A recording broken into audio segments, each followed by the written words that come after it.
Yeah, so it's again, you want to do when first session, you know.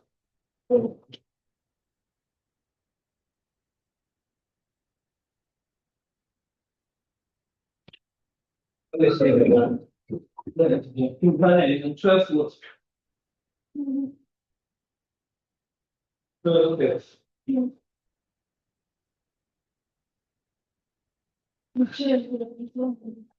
Okay. Yeah. Second organizer, which one? I'm looking at I'll all I know, see, okay, sure. Okay. Okay, yeah, go on, because some of them will be online. Eh? It's all illustrators. Yeah, yes.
Then we have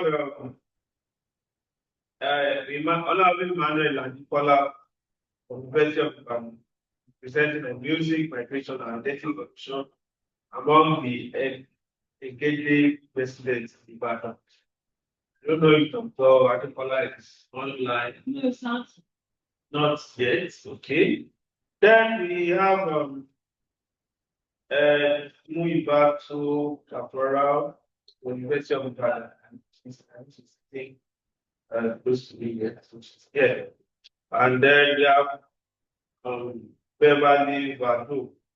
I think I can see her online. Yes. She'll be presenting on fashioning culture, African and diasporic women, the making of flower and plants. That is 1852, 1940. And the last but not the least is Ifechukwu Nelly, who will be presenting on digital identity, information, and cultural identity here in diaspora. It's from Case College. I think I can see our language. All right, let's start with moving back to please each presenter you have your 10 minutes to present, and I'll monitor the hands from here. So let us take time so that those who should well that is now style. All right, so we are going to start with sorry. Okay, we are going to start with moving back to Ampara, presenting on the psychological well-being of left behind migrant spouses. I think you have. Yes, thank you. Once again, I'm Weaver Safar, Department of Psychology, University of Ibadan. I'm presenting the psychological well-being of left behind migrant spouses. I would like to create a scenario from one of the participants. A friend of mine invited me to me because of the confidentiality of my work, so I won't be able to be specific. All right, so she happens to be 6 months in marriage, and then the husband had been looking for work and submit CV to so many work applications, and then all what the person is just every day, I'll go back to you, I'll go back to you.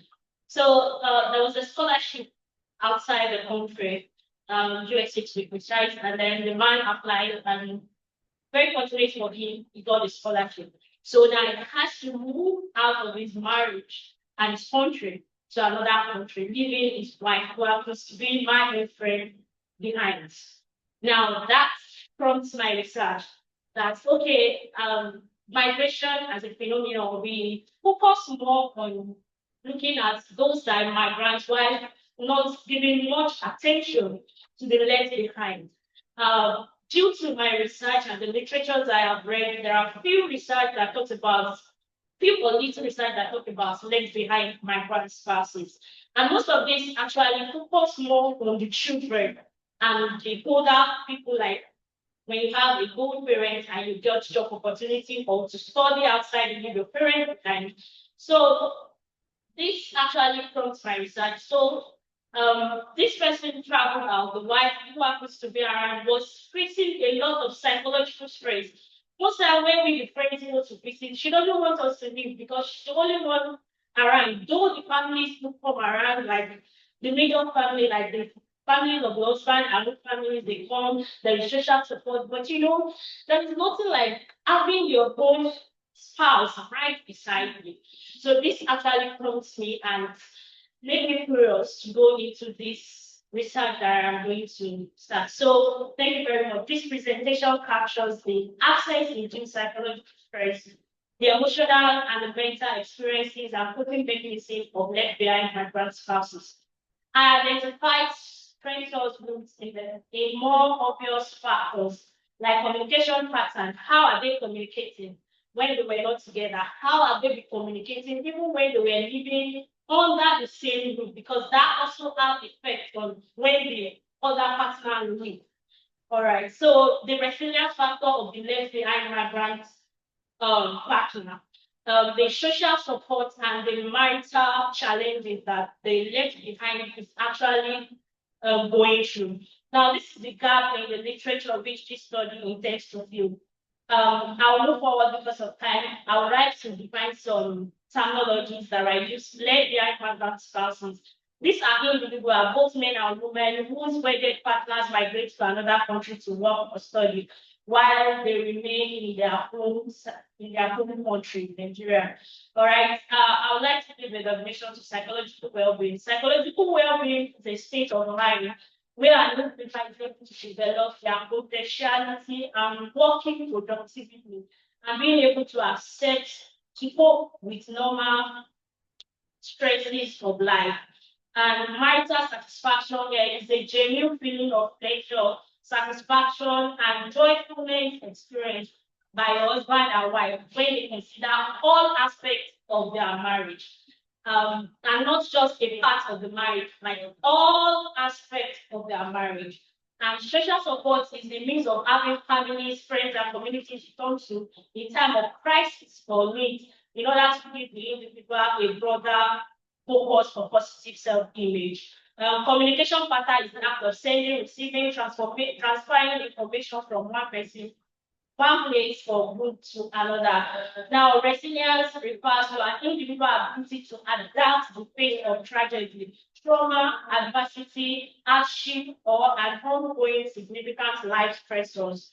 And this research is looking at how all these factors jointly and predominantly induce psychological well-being of left behind migrant spouses.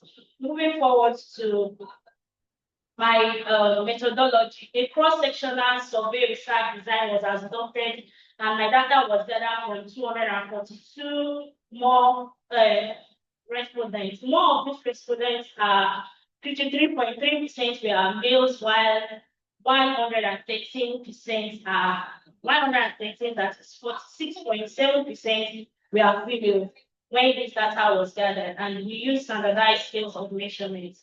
Also, opposite sampling and snowballing sampling technique was adopted. Opposite sampling was used in selecting my left behind migrant spouses. Why? Because this study was focusing majorly on left behind migrant spouses. That is why I use opposite sampling technique. And snowballing meaning that tell a friend to tell a friend. So if my population are not in one place, so and it is very difficult to get my population. So it has to be someone referring me to another person in order to get this response from my respondents. Moving forward, there is a graph here that talks about the demographic distribution, their gender, their religion, their family background, marital status, age, and years of separation. As far there is also a graph here that talks about the years of separation. We realize that it ranges from 1 year of separation to 15 years of separation. I have a particular mother that told me that she actually spent like 6 years of her marriage with her husband, and the rest the husband is not around. So she always the husband always come home maybe 2 or 3 times in a year. So she confided in me to tell me that most time, even when the husband is back, to get the union back is not really that easy because the body has adapted, and all this emotional and psychological stress has actually been what the body is used to. So it's not really easy for them to go back to this intimacy level of the marriage. So moving forward because of my time. So it's 5 minutes. Okay, so the other one, yes. So this is the demographic breakdown that includes that 53% of my data are males and 46.7% are females. This actually, from my findings, shows that in a patriarchal society, how come that the society is now moving so fast that even the males now are the ones being left behind? That even the females now are the ones that they are traveling out to get better life. and their husband is there. Some cases are even left with children, that the husband has to play the double role of the father and the mother at the same time. And this is actually affecting their psychological well-being, which I will actually recommend that there should be some things in place to support this left behind migrant spouses. Moving forward from my methodology, we can see, okay, these are the years of separations. 1 year is, we have almost above 20 people that they've been separated for 1 year. 2 years, you can see that 15 years was just only one person that we see that the husband has been separated from the person for like 15 years. Then let's go to my findings. With this research, there have been different findings that I have been able to gather. So I named this of these findings team. So team one talked about the revised or imbalanced gender roles. That is that male left behind spouses faced in playing both mother and father roles to their kids. For these children, 62% of the men reported as feeling less than a man because they now do house chores. This is supported by quotes from some participants. Mr. Kolawole here, who is 40 years, with 2 kids, and the wife has traveled for 5 years, said this thing is not easy at all. I wash and change pampers so much, even though a sister, like the wife's sister, is there. Nobody can love your kids like you do. Nobody can be a mother to them like their own original mother. Now, let's now flip over to the woman side. Now, when a woman is left behind by migrant spouses, they often experience intense emotional distress, including feelings of loneliness, anxiety, and depression. Now, the absence of this partner could lead to a sense of abandonment, emotional damage to the changes in the psychological well-being over time, particularly as separation persists or spouses adapt to their circumstances. All right. Also, there's a self-reported data here. There's a self-reported data. The study relied on self-reported measure, which may introduce bias due to social desirability or inaccurate report. In conclusion, based on the findings, I would think that social support and resilience were significant predictors of psychological well-being of left behind migrant spouses. It is therefore recommended that resilience training programs should be implemented in order to assist left behind migrant spouses. This result also suggests that traditional models may need to consider contextual factors such as spousal absence to fully understand well-being in such unique family, because I came to realize that the way each of these families handle the left behind people are different.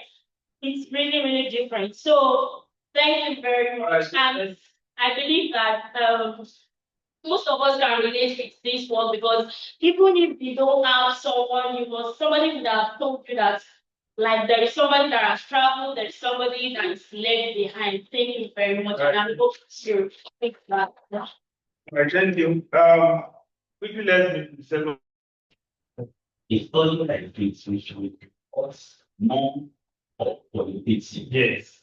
Qualitative. So with that, we will have a clear picture of what you are trying to do. Maybe you have that in your work, and if you don't have it in your work, so it will be beneficial if you can do that. And at the same time, regarding coping mechanisms, so you tend to mention about the coping mechanisms adopted by male and female. So I want to know, this should be a question. I want to know if the coping mechanisms of the male differ from that of female. And at the same time, you also mentioned certain supports. So we all believe, I am not the one conducting that, but we all believe that in most cases, family and friends tend to assist female more in a situation like this. So while conducting your research, does any of the male have been, or you distributed the questionnaire for the person receiving assistance from maybe family and friends without taking advantage of them? All right, thank you. We are coming to that. But Beverly, Beverly, you have the floor. 10 minutes. Thank you. You can unmute your mic. Hi, can you hear me? We can hear you clearly. Okay. So, sharing my.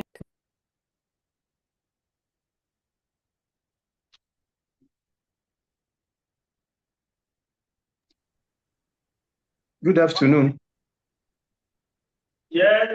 Okay, Dr. Nicola. Yes, sir. You are welcome. We will call you when it's your turn. Oh, thank you, sir. All right, let's go.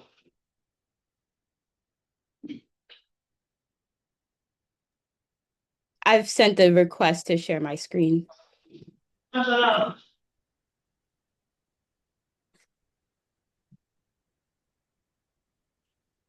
Okay.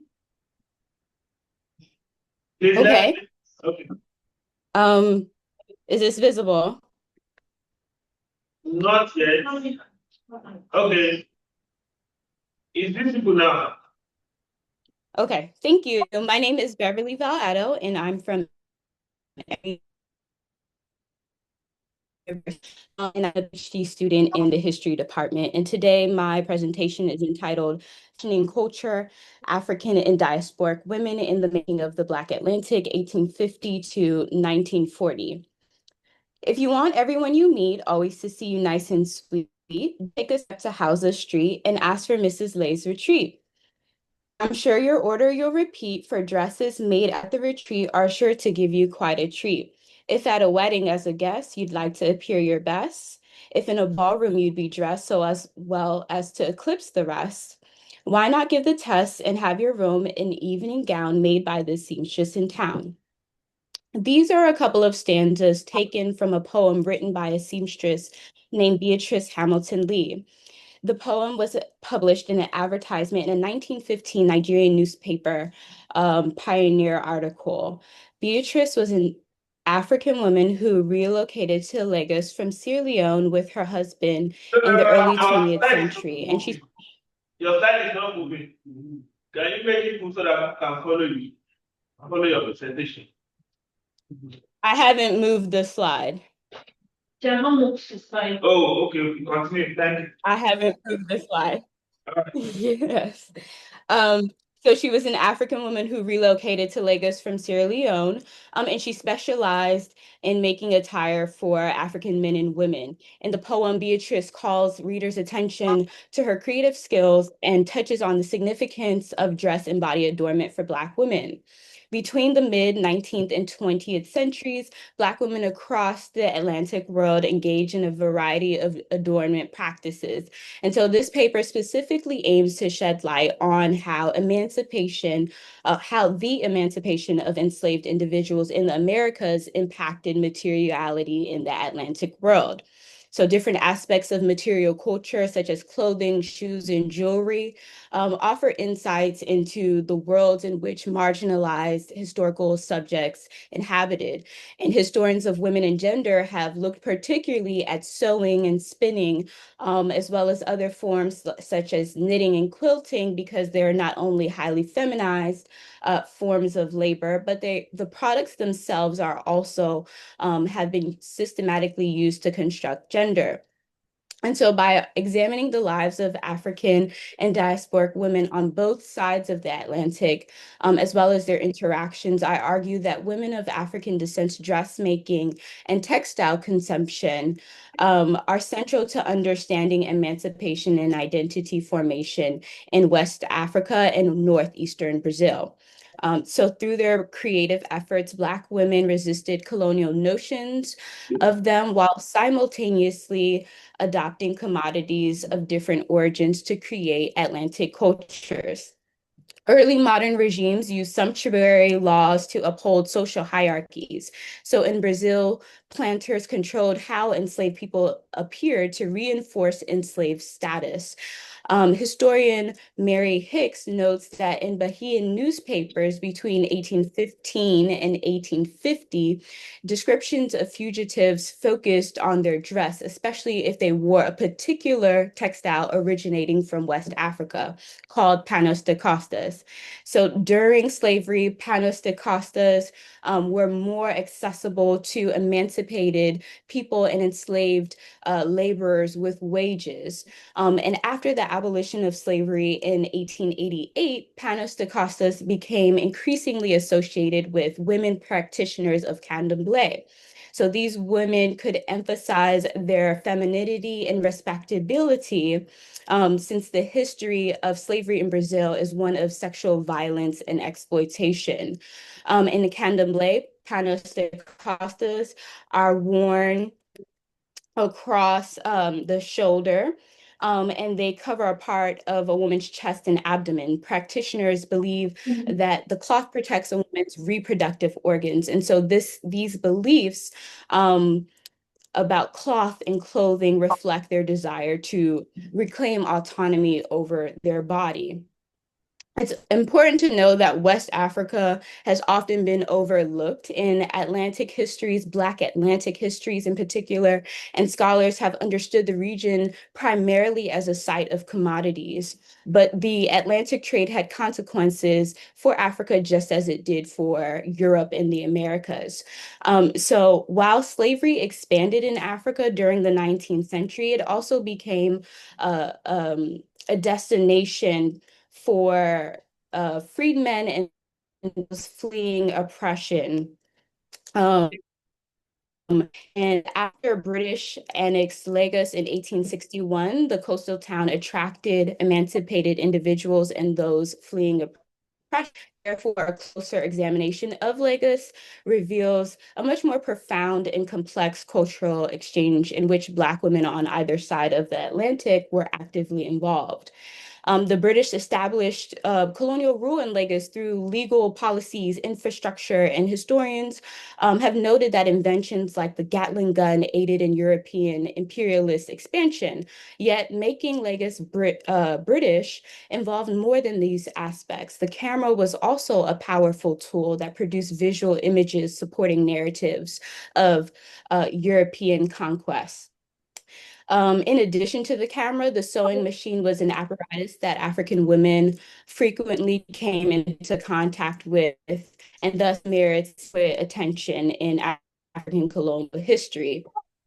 The sewing machine was introduced to the continent initially available in colonial trading stations, later became accessible to African elites. And it was considered a dowry item in some societies, as some women could use it to exercise economic freedom. So imperial regimes attempted to enforce their gender norms on colonized societies, viewing sewing as a skill for African women to effectively manage their households. In early colonial Lagos, elite girls were trained to be suitable wives for wealthy men. So by the 1880s, many of these elite African women embody this ideal through CMS, Christian Missionary Society schools. An article in the Lagos Observer published on January 8th, 1885, highlighted the annual examination results of the CMS female institution, which assessed students in subjects like English history and writing, along with traditional women's education like sewing and embroidery. The writer, presumably a school official, express when we think of the homes of the pupils will be called upon to form in the future, it is gratifying to know that they are being trained up in such an excellent and fitting manner. In a 1907 appeal to the colonial government for resources and assistance in expand education in Bani, a coastal town in Southeast Nigeria, the editor highlights the benefits of industrial education. What Bonnie wants today, the editor argued, is a civilized mother who would train their children and refine Okay, I think it's different meaning for Please women round up with 2 in minutes. early communicate that most Afro-Brazilian elite women in early colonial Lagos were seamstress. Sure, Round thank up you. with 2 minutes, please. Marriage registration. I said round up with 2 minutes. Marriage registrations indicate that most. I'm over 2 minutes. In 2 minutes, you have 2 minutes more.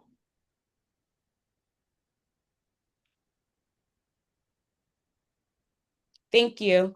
Thank you. Cities foreign to Africa and made them their own. Mrs. Hamilton Lee's poetry demonstrates African women's creativity with needles and words. While some colonial subjects aspired to buy British made clothing, she encouraged the investment in the local economy and businesses throughout her advertisements. Waiting for orders from Europe often led to poorly fitted garments. And she noted that when the dresses arrived from, quote, home, as it is termed, most often than not, it is all tight. Her quotation of the word home and subsequent was written with a hint of sarcasm. Time is up. Thank you. Can you just give a round of 30 seconds? Round up with 30 seconds, please. Yes, I can conclude. Oftentimes, when we think of diasporic connections and freedom in the Black Atlantic, we think of or revolts led by men. It's important to recognize that historical subjects who did not engage in militant resistance also played a significant role in the search for freedom, and examining Black women's clothing choices and material possessions can provide insight into their values, visions for freedom, and role in creating new cultures. Thank you. All right, thank you. So, all right, we quickly move to, because of time, I think we move to Bechuku Nelly. Okay, well, the presenting on digital identity information and cultural identity in Nigeria diaspora. Jenny, please, you have the floor. You have 10 minutes, please.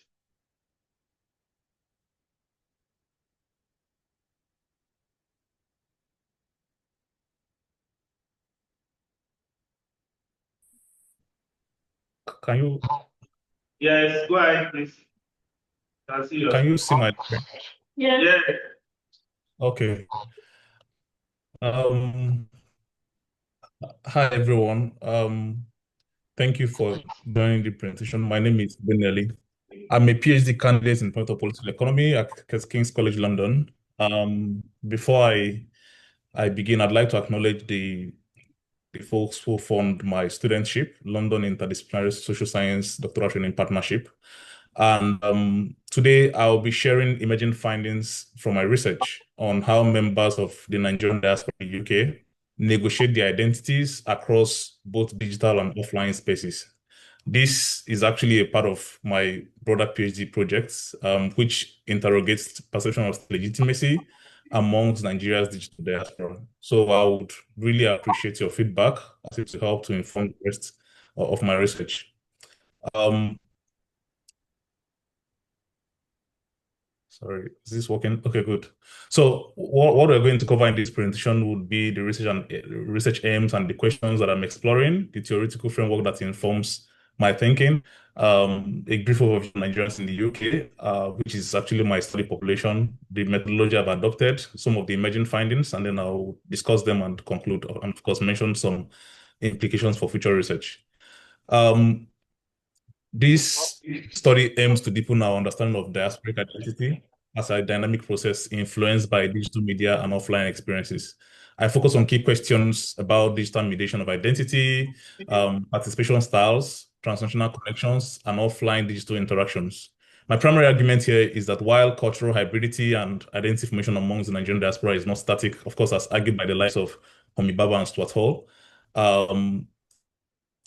their experience is also variegated depending on the demographic profile and patterns of social media use or digital engagements, if you like, of these diaspora Nigerians.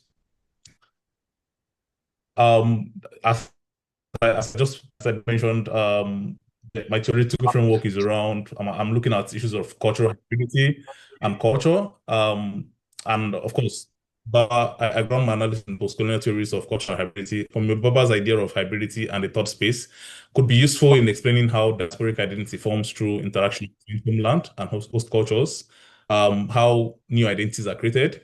But however, as I mentioned earlier, I add that within this context, and as much as Baba's case of hybridity is relevant, one has to keep in mind the differences in demographic profiles and the experiences of individuals that are being studied, especially within diasporic context. The reason why I say this is because um, people talk about the diaspora sometimes as if it's a homogeneous group. It's not. It's quite heterogeneous, as we're going to see shortly in my presentation. The other theoretical framework that also guided my research is the issue of identity formation and around cultural identity.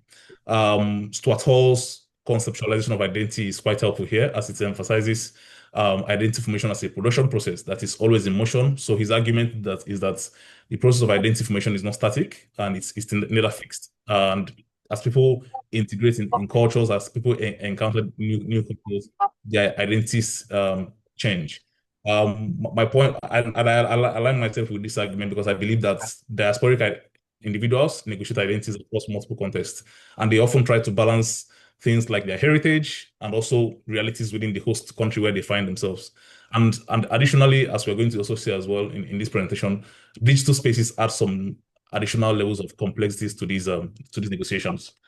When it comes to history of Nigerians in the UK, I mean that's my primary study population.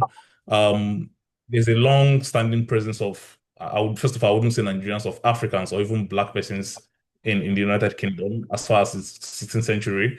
But of course, my study is much more relevant to what happened when the Nigerian state emerged. So, or at least at the point of decolonization, which happened more or less around post-World War II, when particularly you started to see students, migrants moving to the UK. The likes of Chief Obafemi was one of them, and a couple of others.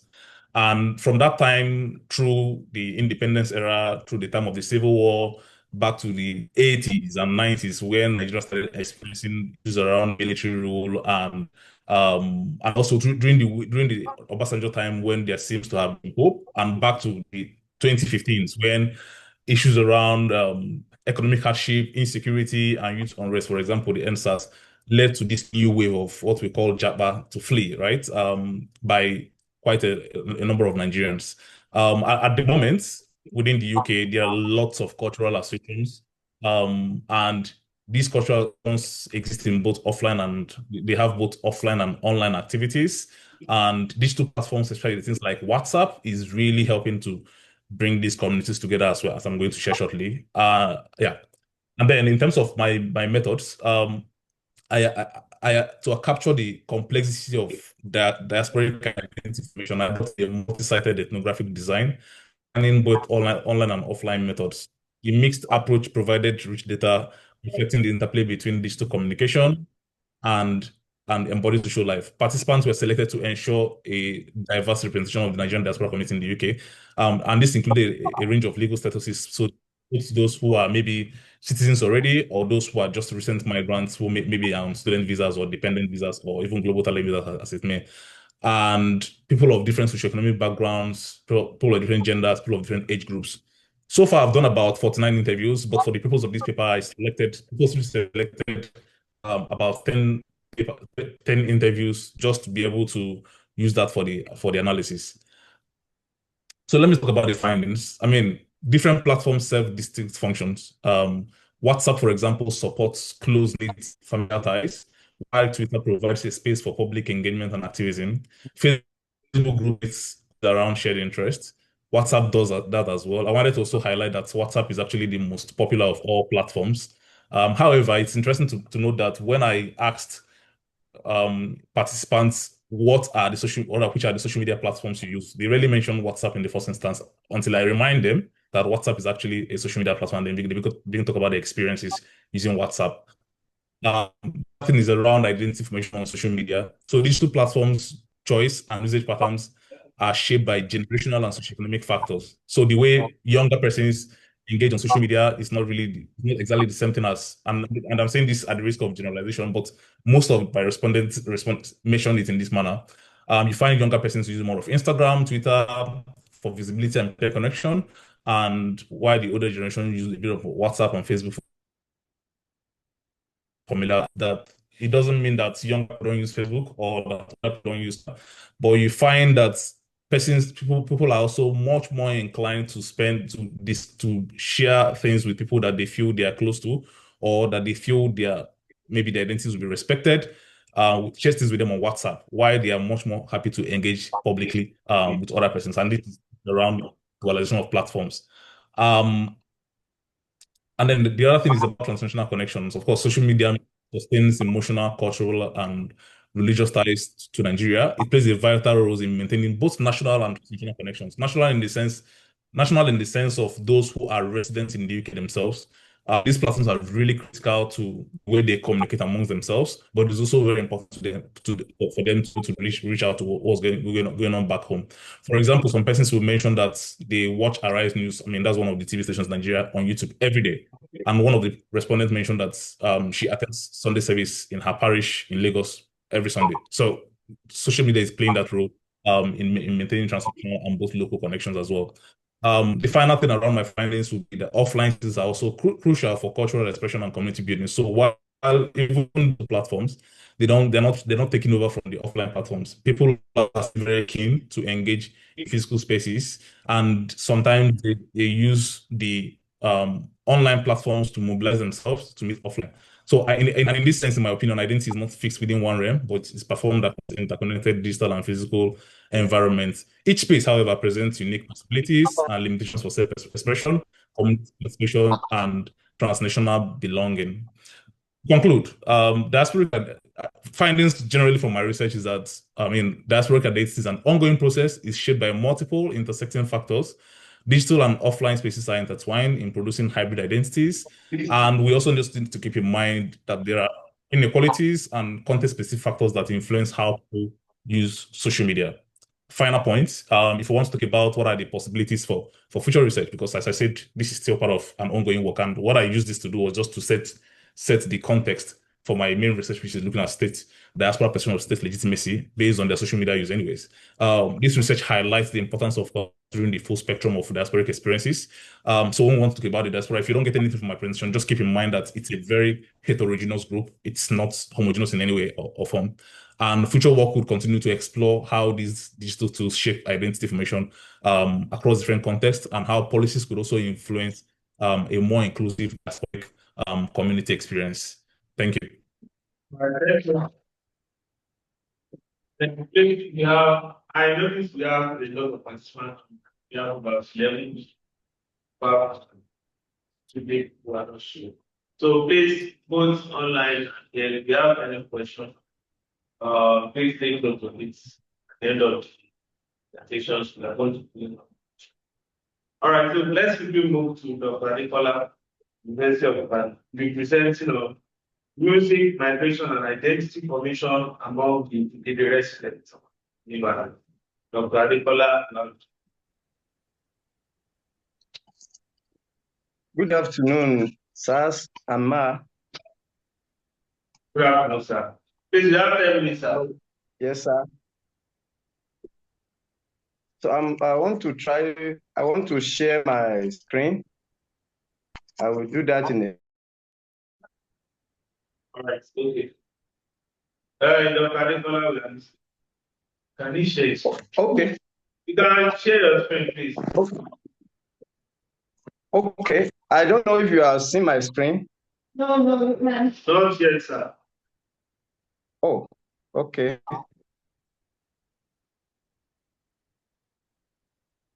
Oh, the thing bringing error. I don't know what happened, but let me continue to do that.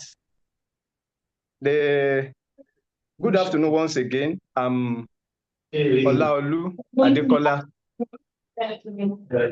But let's know, like, I need to do it. Okay. Is the person in charge of technical wants to send the email address? You can share it so that can help you to prepare for it. Okay, but I can't get the email address here. You send it, you just send it. I need some online. Okay. There's no online chat. I'm going to check that.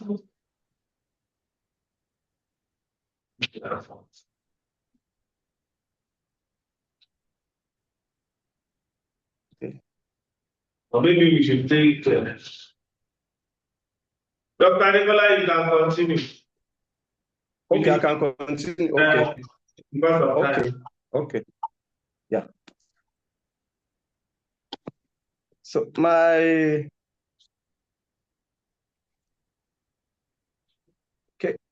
the topic I'm presenting is there is a little moderation on the topic I sent earlier because the work is still in progress. Though I've carried out some studies on it, but I still have some other field to cover. The topic is labor migration, music migration, and identity formation among the Igede people of Benue State living in Ibadan. Labor migration, music migration, and identity formation among the Igede people of Benue State living in Ibadan. Once again, I'm Olaolu Emmanuel Adekola. I'm a research fellow at the Institute of African Studies, University of Ibadan. Ibadan has 11 local governments, with 6 at the less city, while 5 at the metropolis.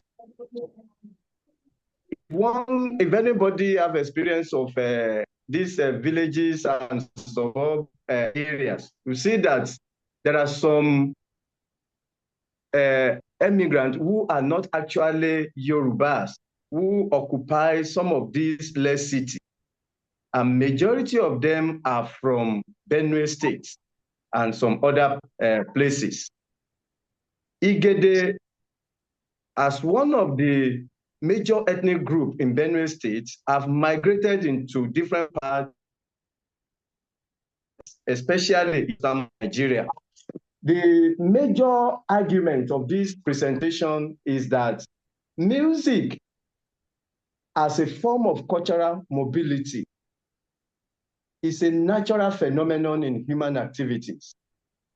And it has great potential of creating nostalgic experiences for the migrants, serving as a means of preserving cultural identity and connecting migrants to their homeland. This argument is actually to corroborate Grosh and Sternbach's 2016 that says that music is one of the mobile elements that almost any other art form, and it is eminently suited to be taken along as an identity marker in migration processes. Reason for migration among these Igede people includes insurgency in the area, ethnic clashes, geographical issues, efforts to get economic opportunity, then for farming activities. One of the significant pull factors for migrating activities among the Igede people, apart from the general reason, is the availability of farmland for productive farming activities in Ibadan. The movement of Igede to their newly found communities in Ibadan is what these people actually termed as labor migration. Their migration was in search of economic improvement and labor opportunity. They migrated with their culture, especially music.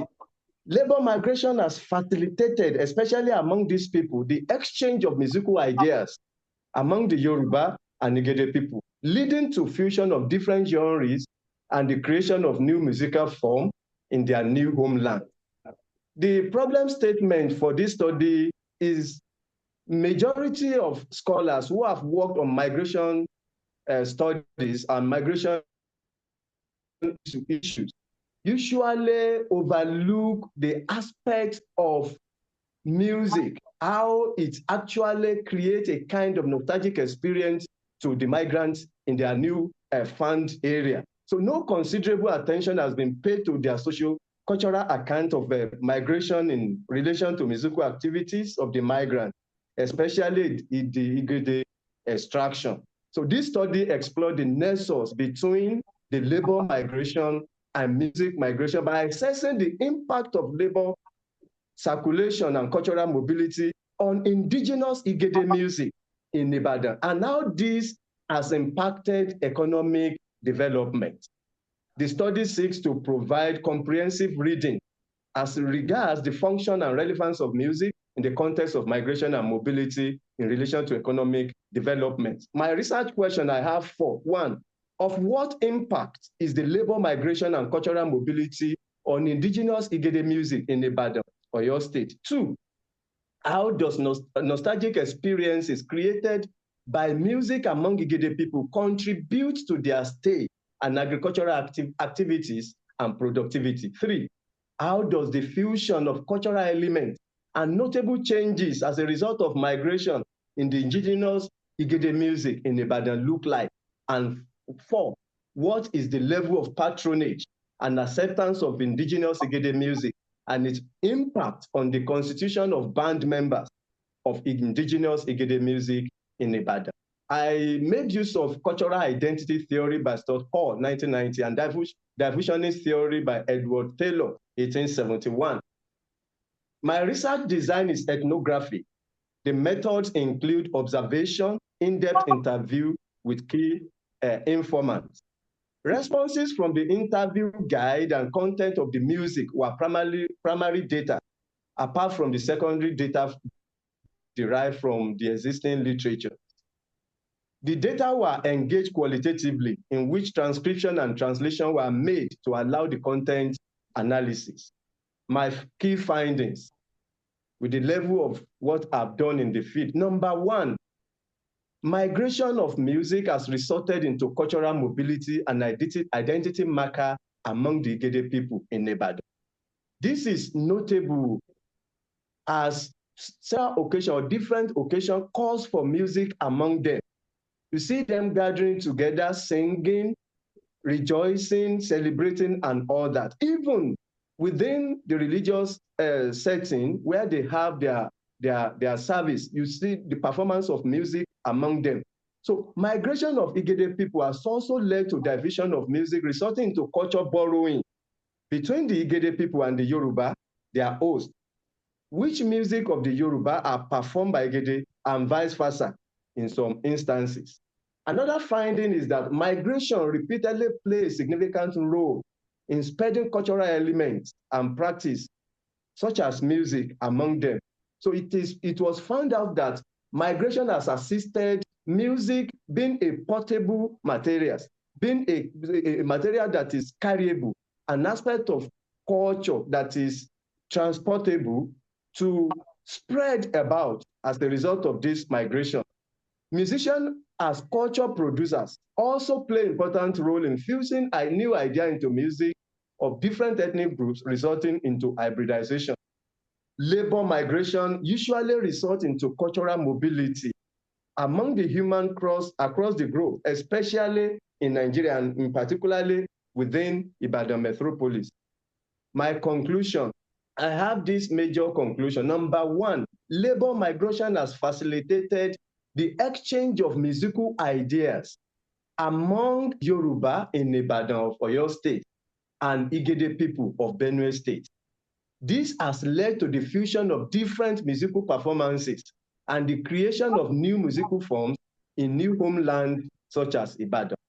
Finally, Igede people contribute to the evolution of new music in the adopted community, infusing their own tradition into the local musical landscape, thereby enriching it with new sound and new perspective. Thank you so much. Thank you. All right, so thank you. I don't know if we still have something of this. I just want to check for Baku interact. Then if not, I think we should move to It's done. Okay, so let's move to session of interrogation, examination, question, and answer, and the correction. Okay, we are going to take the okay, let's take the question first. Please, the online audience, if you have any question, can signify by raising your hand. If you have anybody online, ask. Please signify by raising your hand. Muted. All right. Please, we have. Please, can you take your question again, sir? Because you see, let me follow. So please take your question again so that I'll take note of it. Thank you. Okay. Go ahead, sir. Thank you very much. I answered one of the questions. So the other question, what are the coping mechanisms adopted by the group and the ones adopted by the instruction? And at the same time, I also mentioned earlier that it is generally believed that the female folks who receive issue support from family and friends more than the male folks. That in some of the people, among some of the people you interview, is there anybody among the male folks that mentioned that they receive support from family members? Yes, No, don't think we no, sorry. Let's see what the question. So let's ask. Okay, yeah, the question. Let's ask your name and your affirmation. My name is Iguana Fernanda Mugni. Make sure that everyone also I am such a business of the country. I'd like to obey all the same paths for doing the event. I don't really say there are questions, there are comments, and of course, that your topic is. Can you please project yours? Okay. So I said I wouldn't really say that I have questions, but more and I'd like to say that your research is very, very timely and it's quite unique. But I was trying to ask that it's the term left behind migrant spouses, was it coined by you? Or is something that already exists in research? The other thing I would like to look into is the implications of this phenomenon on family and social structures image. I think that could enrich the work. And another thing that I proposed, I don't know if you did that in the body of the work, is I don't know if you compare the patterns of experiences amongst left behind male spouses and left behind female spouses. And I noticed that because of your presentation, it's like we were quite emotional when we were trying to talk about the stressors the experience by the male spouses compared to the female spouses. Again, saying, they have to take care of the children and things like that. So, from what you presented, they had more physical, stress. And then what you noted for the females, more emotional. But that doesn't mean that one, it's more, it's lesser than the other. I don't speak of that because emotional stress for some might have, more severe implications than even physical stress. So be able to factor that in. Thank you. All right, thank you. Let's your name and affiliation. Okay, my name is Amos Mato from the Department of Archaeology and Heritage Services, University of Texas. I actually want to comment on Beverly's presentation. I don't know if them. Unfortunately, when she was presenting, the network was largely unstable, and these are some of the challenges that experience with vital presentation. Doesn't matter whether it is other parts of the but I don't know whether they will share this in the presentation because I can't do this. If please, I wouldn't mind if you can repeat it. Between the periods under study of investigation 1950 to 1940s. I don't know whether African women in diaspora were trying to communicate, share any kind of information with their host countries through their passion.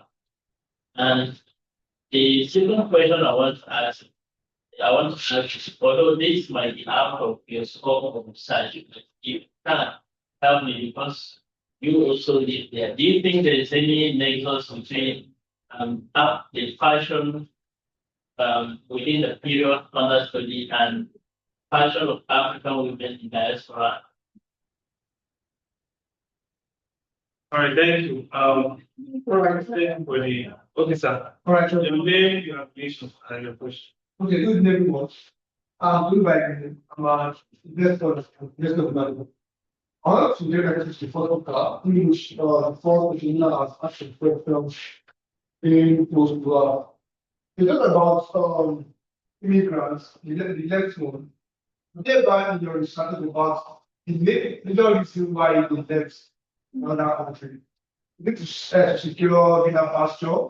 Was it due to academic advancement or what? That's one. We talk about the spouse. What about the children also they left behind? It's not possible for the parents to live without sorry, it's not possible for the parents to feel the impact without the children. And yet anybody in a time that is allowed that's true. What are those that both parents left the country and maybe a kid or two kids are still left in Punjab simply by the both parties got admission at the same time, but cannot pay back for their kids. That will be the kids at home while they were abroad. Then that's all. Right, you want to say something? Yeah, so, Your name and your. okay, my name is Sulan Mesle, University of Rivers. So, my question is that, okay, well, firstly, so firstly, I noticed that, according to your research, there are more cons than pros of this, of the, migration. And my question to you is that, I saw your recommendation and it was based on resilience, and you advised that there should be more resilience centered and training programs and more. Do you think it's wrong to maybe direct to maybe recommend a government based something, or to maybe ask the government to create, because many people are traveling for greener pastures. Many people, the Jackpot syndrome is big for greener pastures for studies.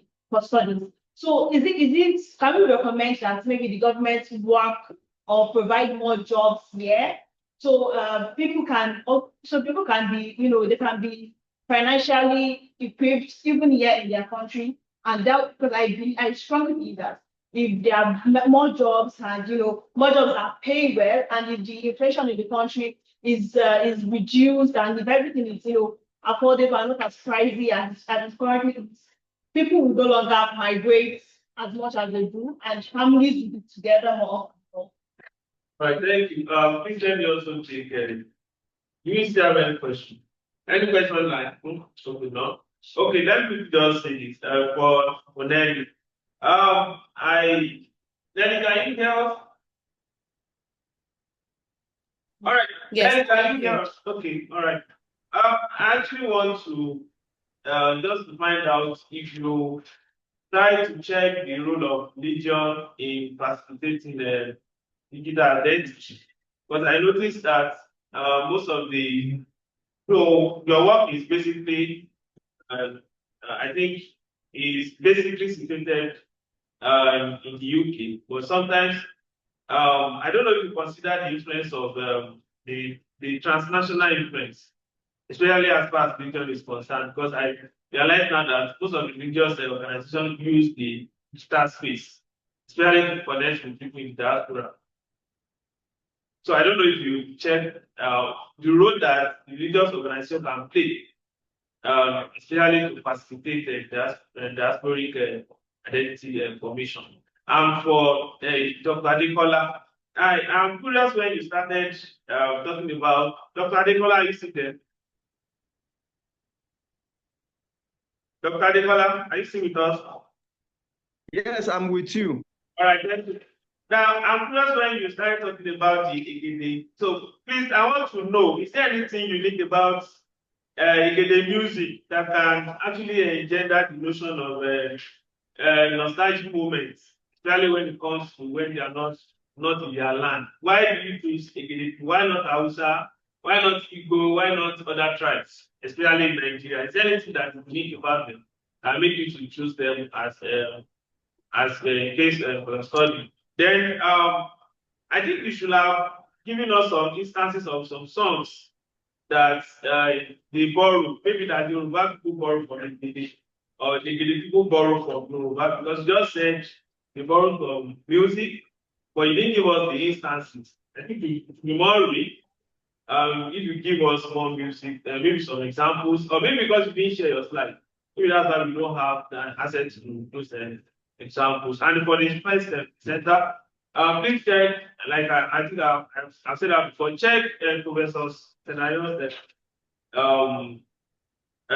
submissions on Exagia. They are already a kind of theory as far as issue of left behind is concerned. But I don't know if you did anything on the left behind part, but I know you have worked on the aged people, how the Exagia affect them and place the emotional.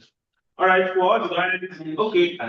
Please have Dr. Adekola. Just 1 minute, sir, because of our time. Yeah, Dr. Adekola, people believe that the Igede people, they migrate more to rural areas. And you made reference to the 11 local government around Ibadan. So what are these people doing there? We all believe that the Igede people are more farmers and they migrate to rural areas. What are they doing around the local governments in Ibadan, which are more urban and semi-urban local governments? All right, so please, we have, I think we have 18 minutes more to go, and we have to finalize. We can take your intervention in 3 minutes. We have so let's start with the first presenter, or we should start according to how we have it. I think Dr. Adekola will be the first to respond according to the way we have it on the program. So, Dr. Adekola, please go ahead. Okay, thank you, sir. The question that why Igede, why not Hausa and all that. Now, I started just because of the time. I started by saying that if you look at some of the villages in Ibadan now, in fact, somebody said that in the next 20 years, the people that are not Ibadan indigenous may take over all the villages. As a result of migration of the real Yoruba people from the villages to town, some of these people, because their major occupation is farming, they migrated to the villages. And if you see some of these villages now, they are the ones occupying all the buildings that used to be in the villages. So that actually created a kind of curiosity in me, because I also grew up in a village. And whenever I go to some of these villages now, I see that it is Egede and some few other people like Kutonu that has taken over. So that is the reason I actually look at the Egede people, because of the farming activities that form major of their occupation. Then how music contributes to their staying and their cultural. So that is why. Then fast for the songs. Yes, the main paper actually has some of these songs and with different analysis.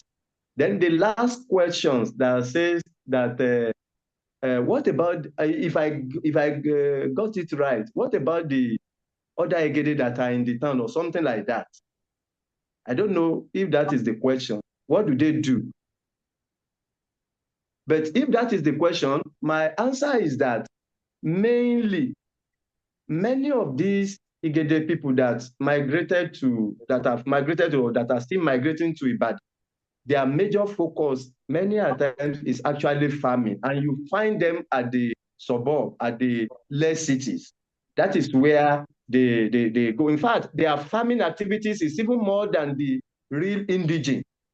If you go to some of these villages now, they are the one farming, they are the one engaging in, selling in the market, go to Olonda, Akinyele, Ido, for instance. Those places like that, you discover that it is these people that have actually taken over the farming activities. So it's worth studying, and how their cultural life, musical life also contribute to their labor activities. That is the essence of the study. I don't know if I got the question right or I answered the way it should be written, but if not, I will appreciate if such question can be sent to me. All right. If anybody has any question, they will check it out. Thank you so much. Let's give back go ahead and the rest. All right, thank you very much for your feedback. Thank you. I'll start with the question of the social support and said that it leads to rape. There are different forms of social support. It does not have to be physical or instrumental social support. What I mean by that is helping with house chores. There are other ways you can help financially. You can cook from your house and give to the left behind migrants as a meal.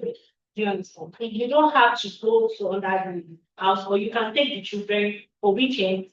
You don't have to live in the same roof before you can support. And emotional support, just trying to put yourself in their shoes can also help. Do you understand? Thank you. And then my next answer is the main coping mechanism is that most of them use their work as a coping mechanism. They go to work every time. Sometimes they even stay late at work because there's nothing else to do. The wife to get home early to and talk to. And some use their children, both the gender, the female and the male resident, as a coping mechanism. Do you get? So that's my answer to that. And then the implication of family. From the beginning of this research, I talked about the what my research is actually focusing on. This is a very broad topic because most literature focus more on the children that are left behind. That leads to the answer of your question. So children that are left behind. I've seen a lot of literature that talk about children rather than spouses. And that is the gap my literature is filling. That's the reason why I'm not specializing on the children left behind. I think I've answered your question. Yeah. Right. Okay. Then the family implication of migration. And it also looks as if like I'm being emotional because I'm a product of the left behind. Like my both parents are not in the country, and I go up at a very tender age. I go through a boarding school, so I have to be an experienced person of this topic, not really basically on what people are saying, but I myself, I experienced it as a child while growing up, and even right now, growing up, I know how it felt to be left alone while your families are not around. And also, reasons for migration. Yes, there are different reasons for migration. It could be work, it could be for study reasons, it could be for better. And in this country, insecurity level is increasing every day. So some people see traveling as a future investment for their children. So they will feel like, okay, I can invest some of my years into this in order for the children. But what most of these people don't understand that if care is not being taken, this can actually jeopardize the family. Because I have seen a cases that because of the longevity of the separation, it has actually led the marriage to the divorce stage. So, and that is the reason why the impact on the left behind spouses is actually something I would say that we should try as much as possible. If you have anyone around you, try to understand them, try to get what they are saying also. And then the last question says, do I think the recommendation of government? Yes, even if there's a policy of jobs, some people will still want to travel. So, and in my recommendation, I actually cover some of this, but because there was no time for me to talk more, and I have to keep. All right, thank you. Thank you very much. So Beverly, you have the floor. Just in 2 minutes. Hi, thank you to the gentleman who asked the two questions. Unfortunately, I missed the first one. But the second one I got more clearly. It was, is there a connection between fashion in the African diaspora and Africa? Is that correct? Um, there is a scholar by the name Boatema Boating, and she explores more contemporary African diasporic connections through the Ghanaian produced textile called kente. Nevertheless, most of the literature does focus on the post-colonial era and the Anglophone world. So what I'm trying to do here is bridge the gap between the Lusophone and Anglophone worlds through Panos da Costa. And that's the textile that I was referring to that emancipated and wage earning enslaved people in Bahia, Brazil wore. And that particular textile was produced in West Africa, and they were able to purchase and fashion. So I hope that answers the question. Do you want to raise, let's look at this specific one. The simple question I asked, I don't know if there's any connection, just like try to see, between contemporary Africans in diaspora, being African women in diaspora, and the people you are actually reciting about, looking at the period between 1804, 1904, this period. You're asking what is the continuity past the period that I'm looking at? Yes, yes. Okay, that's a great question. It's not something that I've continued past the 1840s to delve in, but I would definitely welcome that comment and would like to further explore it. All right, Thank thank you. you. Somebody has a question online. Look, let Toby just give a brief. Toby, you have the floor. Okay, thank you. So, the short answer to your question is yes. There is evidence to show that that religion plays a very important role in shaping the identities of Nigerians who live in the diaspora. And this is because of historical reasons, primarily because, for example, churches. There are a few Nigerian-owned churches that has been in existence in the UK as far back as the 1960s. So, for example, the Ladura Church, the Cherubim and Seraphim Church, they've been in the UK since the 60s. The RCCG, Redeemed Christian Church of God, has been here since the 1980s.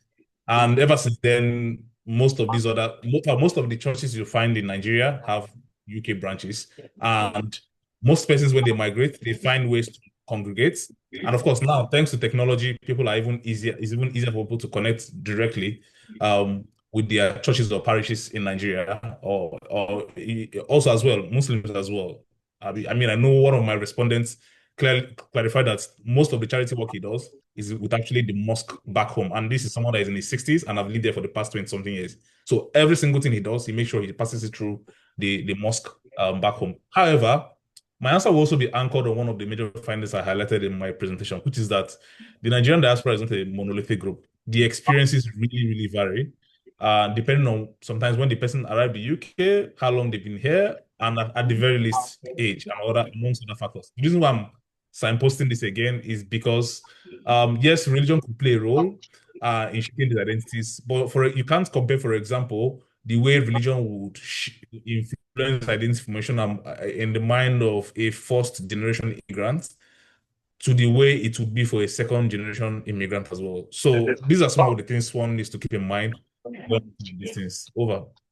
Right, thank you. Professor Akuben, please, we will take your intervention, and we have like 5 minutes to this. You can just take your intervention within 3 minutes. We appreciate it. Prof. Now, allow me to stop. Stand up now, Prof. Can go ahead. Unmute yourself.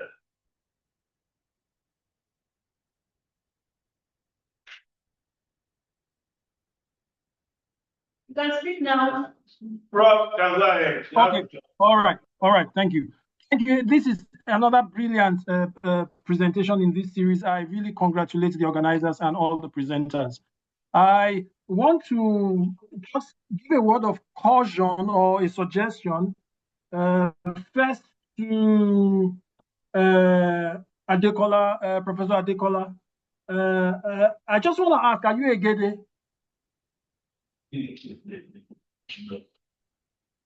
Is that part of the inspiration? It's legitimate, but I'm just asking. But okay, whether No, you are a Gede or not. I Yes, am sir? not. Okay, I am whether you are not. a Gede, okay, which makes this even more important, it seems to me. You use the term taking over in your response to the question why you chose the Egede. I would find that a very problematic term. I think you intend to say, and I don't think you did it deliberately, I think you tend to say these groups are becoming more visible, their numbers are increasing, or for some reason, a group might become more visible in a host location without necessarily an increase in numbers. But I think you referenced increase in numbers. But it could also be what the people do. So maybe, I mean, if Davido moves to a place, for instance, and stays in that place,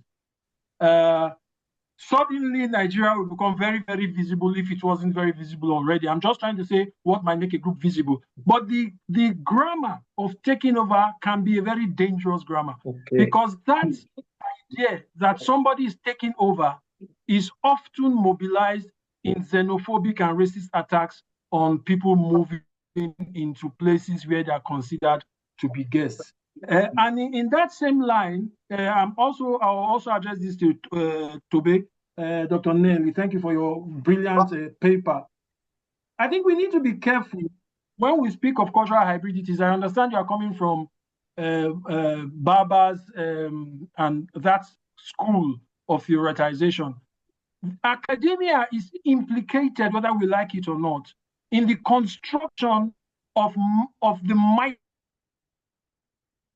the figure, the notion of the migrant. Some scholars refer to ontology, because there is no pure subjectivity anyway. There is nowhere people have pure subjectivities. There is nobody that is not hybrid. So if we are not careful, for instance, I just learned, Dr. Oluwasomi knows, and Dr. Fadegbo, you know Johan Rupert in South Africa, where we live. He's an iconic white guy, Afrikaner guy. He has traces of slaves in his heritage. He has traces of non-white slaves in his DNA. So I think we must also be careful to walk this fine line in our academic work, that we do not end up reinforcing this fictional idea of the migrant as somebody that is out of space, that it's a problem, that is a contamination of a putatively pure monocultural society. Anyway, I'm sure you are very clever guys. I'm sure you get my point. Thank you. Thank you again, organizers and presenters. Very brilliant papers. Thank you, Beverly, also. I like your historical and the looking back that you did. I think there's great insights from all the works that I've listened to in these panels. Thank you. Thank you, sir. We appreciate the excellent intervention. I don't think there's any other issue we have anybody on that. So we appreciate everyone for coming. I want to encourage you, please join us tomorrow again by 5:45 or so. In the evening, I know some of us will be at home, but we are told you can still join us something. But we need your insight. That is the point. So thank you for this wonderful session. Thank you. Thank you. Thank you so much.